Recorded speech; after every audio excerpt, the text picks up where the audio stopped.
Hello, BookTube. So for this video, you're just getting me. I'm the Becky half of the Bookish Bryants. And there's something I wanted to talk to you guys about.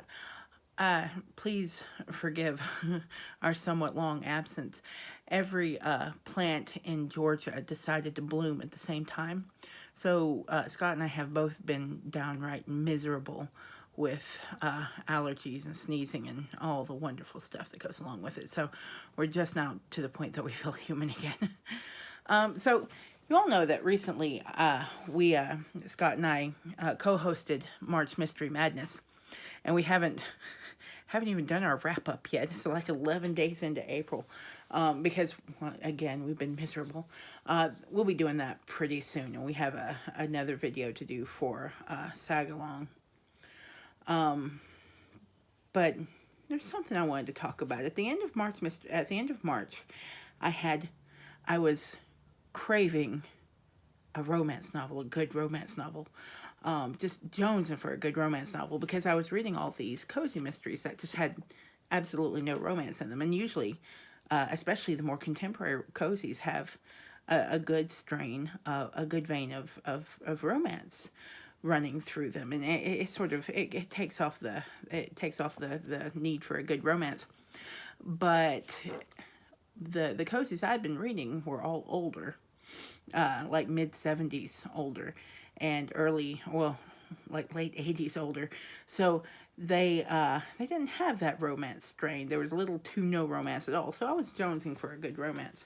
And at the end of March, I discovered I had 3 glorious days in which I could read whatever I wanted to read. So I picked up this series of books. They're the Theccabe. There's actually 3 of them. One of them has gone AWOL. I don't know where it went. But there are 3 of them. They're the Theccabe Brothers trilogy by Maya Alexander, Maya Banks, and I inhaled these. I read all three books over 3 days, and they're not exactly small books, but they start out fun. They start out really interesting, and they remain that way all the way through. So I inhaled them over those 3 days, and I went to put them on Goodreads, because God, I hate Goodreads. I hate journaling. You know I do, but I did it because it's gotten kind of hard to keep up with everything I've been reading recently, because I think I read 16 books last month. But, well, no, 19 if you include these. But I put them on Goodreads, and I got curious about what other people were saying about them, because as a general rule, these have around a 4, like 4 out of 5 stars on Goodreads. So I wanted to see if people love them as much as I did. It's just, why not? So I went to look at the comments, and overall the comments were very, very good. They were people were quite happy with them. They were just gushing over the romances, over the characters and the storylines. But there was one comment or one review that really stuck in my head, and it's kind of bothered me over the last couple of weeks. And the first one I read was for this book. It's called In Bed with a Highlander, and it's the books tell the story. Let me give you a little synopsis. The books tell the story of the Theccabe brothers. It's Yuan. It's actually probably Ewan, maybe Ewan. I'm calling him Yuan. Alaric and Kaelin. They're the 3 brothers. Yuan is the oldest. He is Laird Theccabe. Alaric is the second son, and Kaelin is the 3rd son. And the Theccabe clan is where the books begin. In Bed with a Highlander, the Theccabe clan is recovering from a really, really bad betrayal 8 years previous. The youngest brother, Kaelin, had been in love with a young woman, a Duncan. Her last name was Duncan. But the youngest son, Kaelin, had been in love with a Duncan woman, and the Duncan woman had betrayed them. Her older brother, he's Laird Duncan, I can't remember his first name. he has dreams of being the most powerful man in Scotland, and he's well on the way to realizing those dreams. And the McCabe's kind of stand in the way because they're a very, very strong band of, or clan of fighters, of warriors. And so Duncan was trying to clear out everybody who stood in his way of becoming this most powerful man in Scotland. So 8 years previous, the Duncan sister, the Duncan that Kaelin was in love with, betrayed them, let her older brother's soldiers into the keep, where those soldiers proceeded to just about decimate the McCabe clan. So where we start in this book, they're still recovering 8 years later. They're still trying to rebuild their keep. They're on the brink of starvation. So there's a tale in Scotland of a woman who was born the bastard child of the king. And this bastard child, whose name is Mirren, is heir to a very, very large, very rich plot of land that comes with its own large amount of power. And whoever controls that land will basically control Scotland. So Duncan has been spending all this time trying to find Mirren, the heir to this plot of land. And she's been in hiding. So when the books start, he has just found her. And he's dragged her back to his stronghold, and he is attempting to marry her. And things go from there. Along the way back from where Mirren's been hiding to the Duncan Keep, they come across this child who's trying to steal one of their horses, and that child is the son of the oldest Theccabe brother, who absolutely hates the Duncans for obvious reasons. So Mirren decides that she appoints herself his protector. And when Duncan gets Mirren before a priest, the priest will not marry them unless she is willing, unless she says she's willing, and she will not say she's willing. So he proceeds to beat the crap out of her. And when she still says she's not willing, he throws her in, he locks her up in her room, and decides his next course of action is, of course, to torture the little boy until she agrees to marry him. So they have to escape, of course. And Mirren, who is barely alive at this point, she's been beaten to a bloody pulp, escapes the Duncan stronghold with the help of one of Duncan's maids, and they ride off of Duncan land, and along the way they're discovered, or they're caught by the McCabe clan. And so when they're caught by the McCabe clan, Mirren is basically, she's absolutely hysterical. Not hysterical, well, I guess it is hysterical. She's out of her mind. She's in pain. She's delirious. That's the word I'm looking for. And so she tries to protect the little boy from his own family, which only makes her go up in their estimation, of course. And things go from there. They take her back to McCabe clan. At first, she won't tell them who she is, so they don't really know that she is a very, very important pawn in this really big game that's going on with the king. And over the course of a couple of weeks, Yuan decides that the best course of action for her is to marry him. So they get married, and things happen. I won't tell the whole story.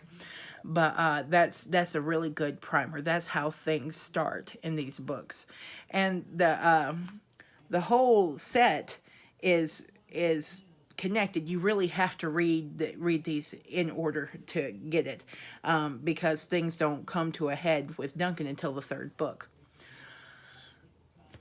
Now, the review that I found on Goodreads was a 1-star review. And there is no stretch of the imagination that these books are a 1-star review, especially if you're a historical romance novel reader. There's just not. They're very well written. They're very deftly written. They're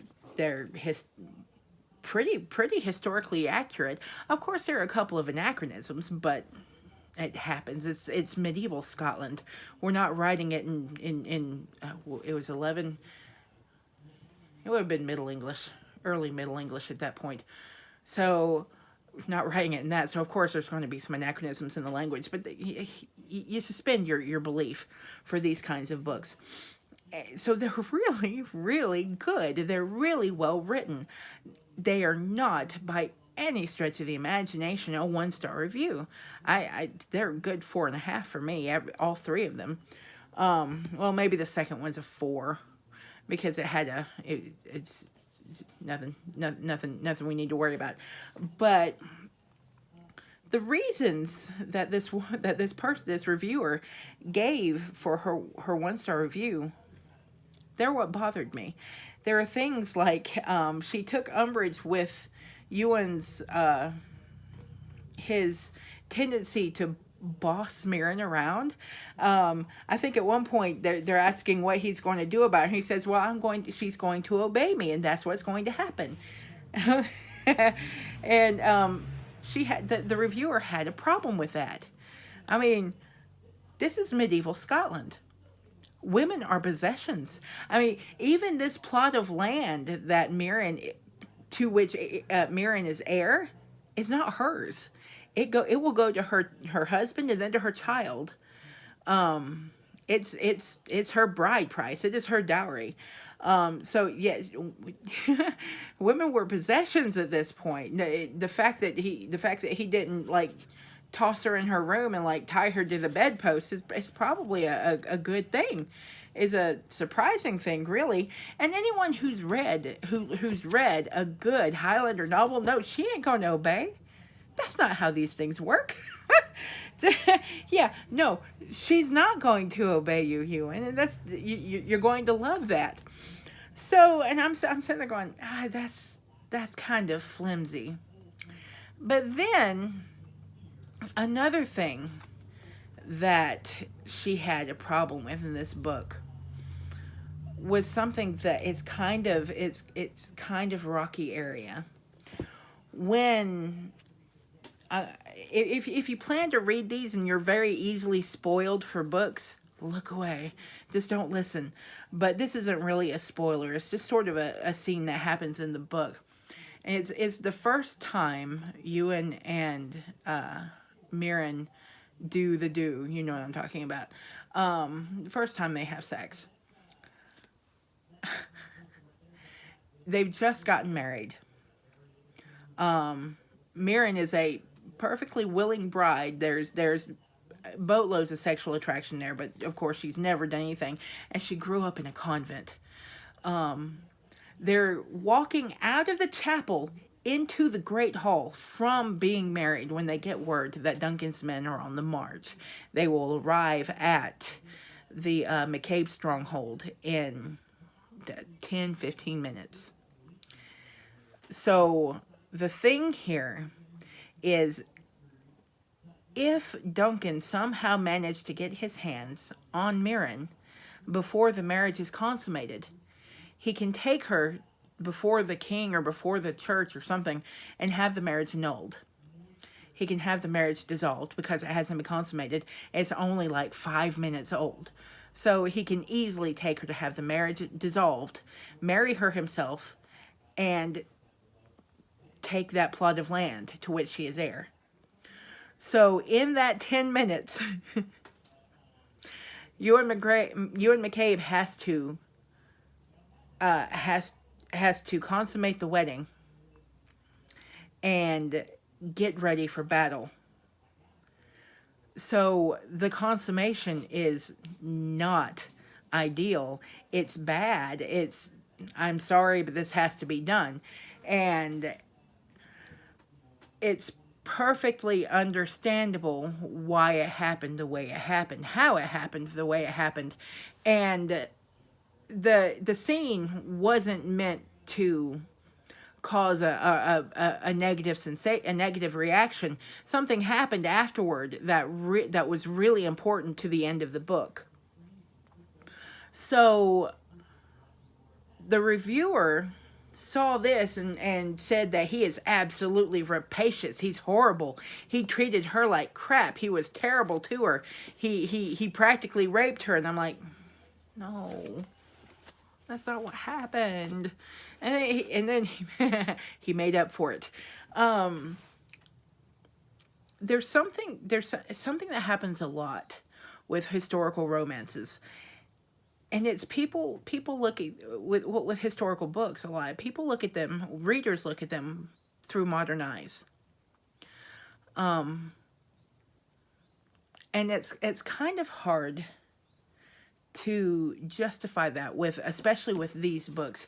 You cannot look at these books through modern feminist eyes, and expect to get the author's point.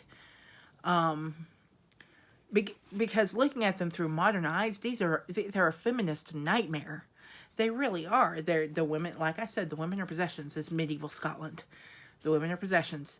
But these men, these wonderful, wonderful men, get past that mindset, which is basically drummed into them from birth, and treat their women like equals. And it's wonderful, but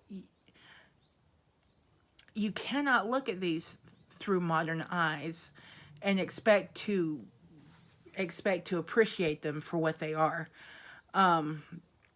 Sure, be outraged on Mirren's behalf. It's an awful thing. It was really kind of terrible what happened, but he was contrite the whole time. He was contrite afterwards, and he made up for it. And she was not scarred for life. It was not rape, not in the very least. But every bit of the reviewer's 1-star review was because she was looking at the books through modern eyes, and it really bothered me, because she didn't get the gist of what the author was trying to say. Not at all. And it probably wouldn't have bothered me if she hadn't gone to the second book, given it a 1-star review for much the same reason, and done the same thing with the third book. If you read a book and the first book is a 1-star book, don't read the second one. And if you read the second one, just out of a hope that it's going to be better and it's a 1-star review, don't read the third one. And certainly don't get on Goodreads and give them all 3 negative reviews, because oh my gosh, it made me so mad. I was looking at this review, and then I noticed all the comments under it. They're like, I'm so glad you said this. I was going to read these books, but now I don't think I will. And I'm like, no, read the books. Definitely read the books. They're wonderful. They are fantastic. They're fantastic books. They really are. And if you've ever read them, let me know. I'd like to talk about them.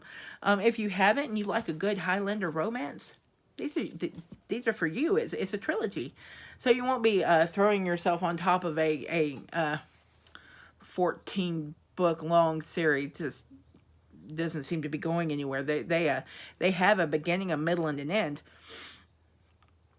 and they're wonderful. But if I guess just to ask yourself, when you read a historical romance and you find yourself absolutely outraged about something that happens, ask yourself, is it because that's historically inaccurate, or is it because you're looking at it through modern eyes? Are you outraged on behalf of the heroine because it's something that shouldn't have happened, that wouldn't have happened then, or is it because it's something that would be awful today? And then don't give reviews based on looking at them through modern eyes. Looking at a book with your modern outlook, with your modern worldview, it has its place. It really does. But mostly that would be in All right, how about let me give you this example. There's a book called A Thousand Splendid Suns. I can't remember who writes it. But throughout that entire book, I found myself absolutely appalled at the treatment of the women in the book. And I think that actually might have been, and I think that was actually the point.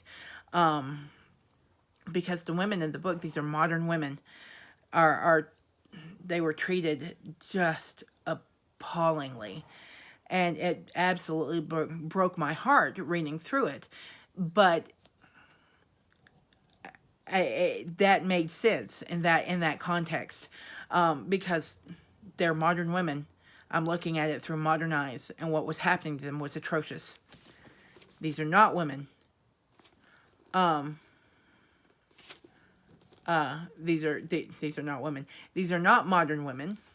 And what happened? And some of the things that happen to them are atrocious, but they're accurate. And if you're outraged on their behalf, that's the point. The author has been doing her job. The author has made you care for those people so much that you're feeling empathy and sympathy for them. You know, she's doing what she's supposed to do. Oh my goodness, it irritated me so much. Again, it's just because she gave the same review, basically, for all three books. And completely missed the point. That these women, they would have been the envy of every woman in Scotland. From at where they end up in their stories. They're absolutely adored by their husbands and their clansmen and the women who work with them and their servants. They're absolutely adored by the people that surround them, and that's the point. You know, these women, just because these bad things happen to them, don't mean they're inaccurate, and they're not there to just cause problem. And they're not there just to cause you to make you feel bad. They're there for a reason, and if they make you outraged on behalf of the characters, then the author's doing their job. That's what they're supposed to be doing. It's not a 1-star book. Darn it. But anyway, that was my rant. I'm going to leave off now. If you've read the books, let me know. I'd love to hear your take on it. I might just be speaking out of left field. You never know. But I would like to hear what you think. And again, if you're looking for a good historical, like, Highlander novel, which I always am, these are really great. So later on, we're going to be doing a video for Sag Along and March Mystery Madness. I'm going to go ahead and, I think, upload this one and get it out there. So that's it. I've said my piece. I'll step off my soapbox. You all have a wonderful afternoon. Your books are calling. Go read.